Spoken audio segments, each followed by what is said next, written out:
Honorable Chair, distinguished members of Parliament.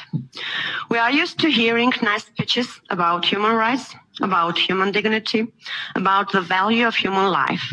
But in the 22nd year of the 21st century, we are still in a situation that urges us to have a discussion on the issue of enforced disappearance of people.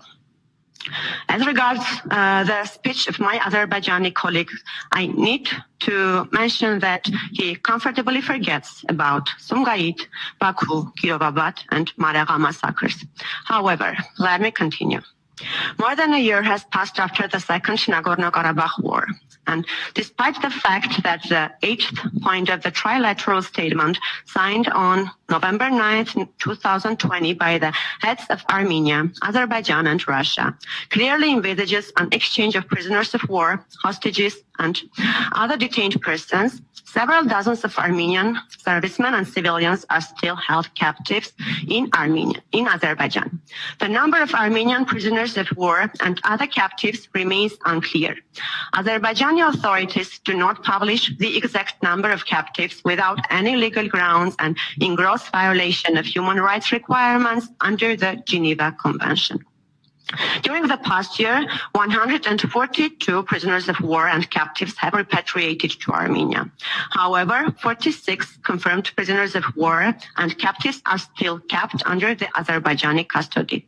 During the last months, Azerbaijan has repeatedly abused legal procedures, falsified the requirements of international law, and prosecuted Armenian prisoners of war using deprivation of liberty as punishment.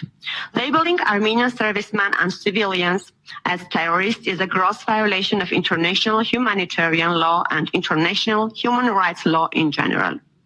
We emphasize once again that regardless of the date of captivity, all the Armenian servicemen and civilians held in Azerbaijan are prisoners of war by their current status and should be treated as such.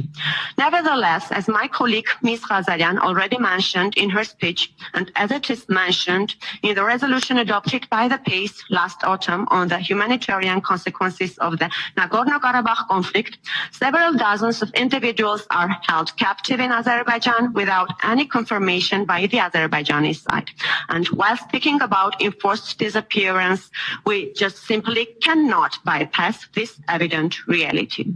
Applications to the European Court of Human Rights related to these cases of enforced disappearance have been filed, and interim measures under the Rule 39 have been applied by the court against Azerbaijan. However, so far, Azerbaijan has not implemented the decisions of the ECHR. From this point of view, it is my belief that the Committee of Ministers should raise their voice. Thank you.